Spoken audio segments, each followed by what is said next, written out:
Sur les hauteurs de l'Atlas, dans l'ouest de l'Algérie, un camp militaire de l'armée islamique du salut. Ces hommes se considèrent comme les dirigeants légitimes de l'Algérie. Il y a 3 ans, leur parti a gagné les élections, mais c'est l'armée qui s'est emparée du pouvoir. Depuis, les 2 camps s'affrontent dans une guerre sanglante.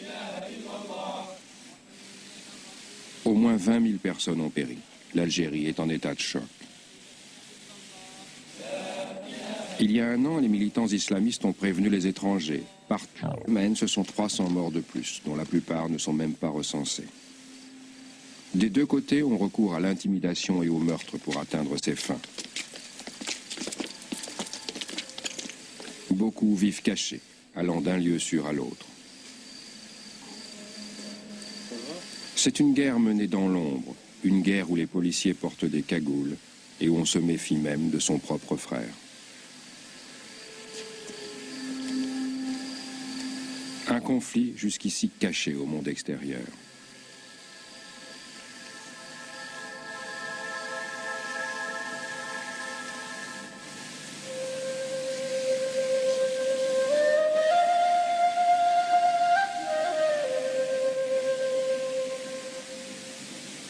Une famille se souvient de Katia, une jeune fille de 16 ans, assassinée pour ne pas avoir porté le foulard. Elle a été abattue à quelques mètres de chez elle alors qu'elle rentrait de l'école. Juste avant, les islamistes avaient lancé un ultimatum aux femmes.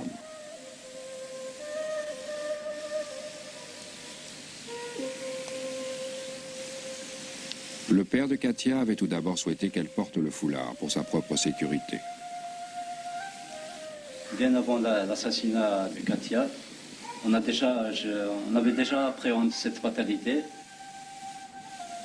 Les voyous qui se mettent à côté des magasins, à chaque fois quand elle passe, il leur disait si vous ne portez pas le hijab, on va vous tuer.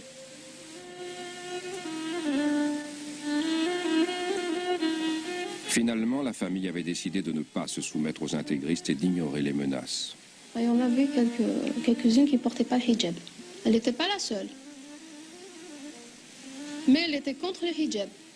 Elle voulait jamais, elle a dit un jour, plutôt mourir que porter hijab. Aux yeux des islamistes, Katia incarnait des valeurs importées par l'Occident en Algérie.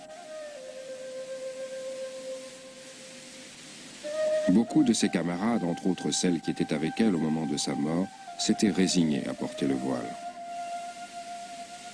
Bon, tu sais, elle était à côté de Katia. Après, après, il a fait signe de main caïna. Elle est partie en courant. Katia, il a tiré dessus.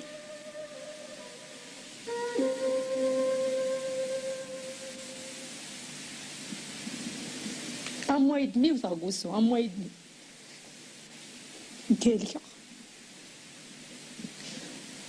لا مثلا تيد مشتاق لي بانا بحال زيادة ما تيدير تفرع كذا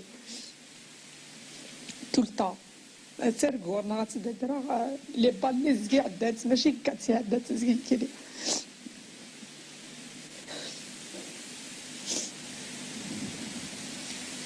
Comme des milliers d'autres Algériens, Katia s'est trouvée prise dans un conflit qui la dépassait.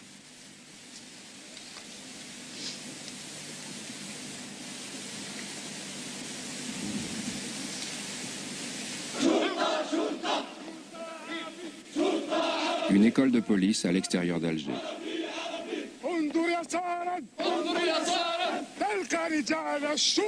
La durée de la formation a été réduite de moitié pour pouvoir accroître le nombre de policiers dans les rues et remplacer ceux qui ont été tués. Car ils sont la cible de prédilection des attaques intégristes. Plusieurs milliers ont été assassinés. Souvent dans les petits commissariats vulnérables pour leur prendre leurs armes. Depuis des dizaines d'années, la famille Djebari est liée à la police. Elle vient d'en payer le prix. Les 2 filles de Majid Djebari sont veuves. Tout récemment, Gania, elle-même femme policier au service des passeports, a perdu son mari, tué parce qu'il était policier. Des meurtres d'autant plus horribles que dans cette communauté unie, La plupart des victimes connaissent leur assassin. انا اللي غاتني بزاف خاطر جيران. لي فوازان هذاك تاعنا وي. هذوك كنا ملاح معاهم بزاف ودرنا فيهم بزاف حاجه درنا فيهم الخير بزاف المهم هو دار فيهم الخير وي. الاخراني قعيتي درت لهم انايا اللي درت لوليدهم هذا اللي قتل راجلي انا اللي درت لهم باسبور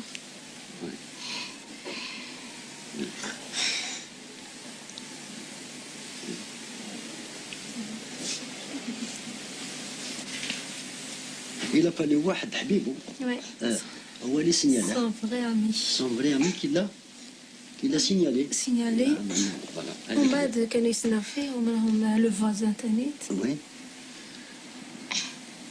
كي كان حابط مي اللي غاتني بزاف ما كنت عارفه بلي درت له الباسبور باش يقتل سمير ويهرب.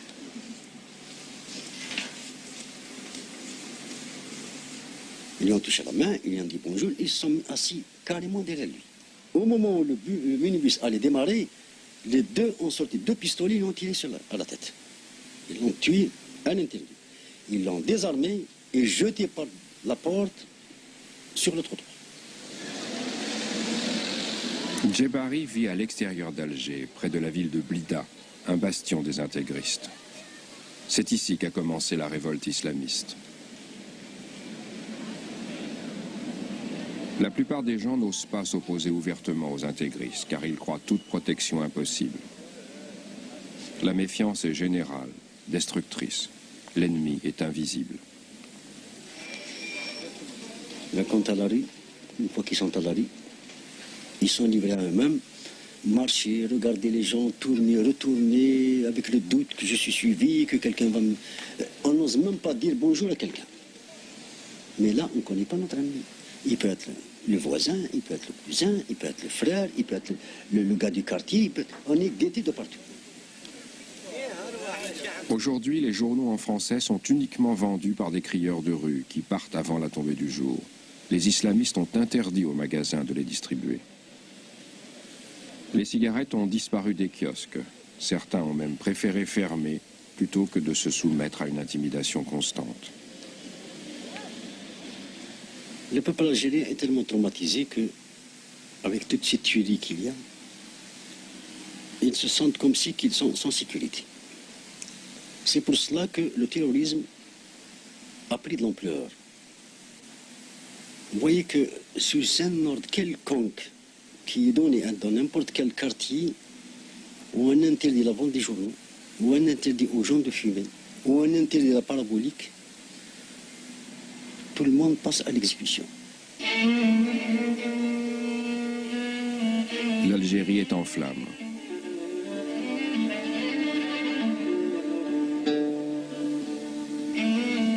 Chaque jour, les attentats islamistes se comptent par dizaines. Plus de 600 écoles ont été détruites. Un groupe d'hommes cagoulés a mis le feu à 6 classes du collège de Bouaréa, dans la banlieue de Blida.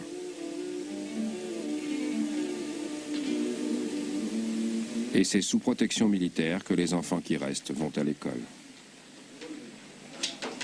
Car l'enjeu de cette guerre, c'est aussi le contrôle du système éducatif.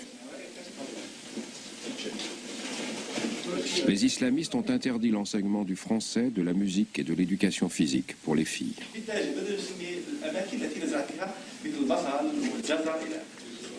De nombreux professeurs refusent d'aller en classe.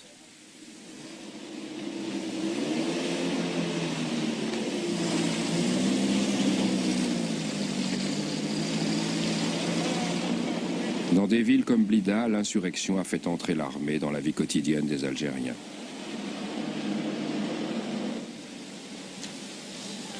Et le plus souvent, ce sont ainsi des communautés entières qui se retrouvent otages de la lutte antiterroriste.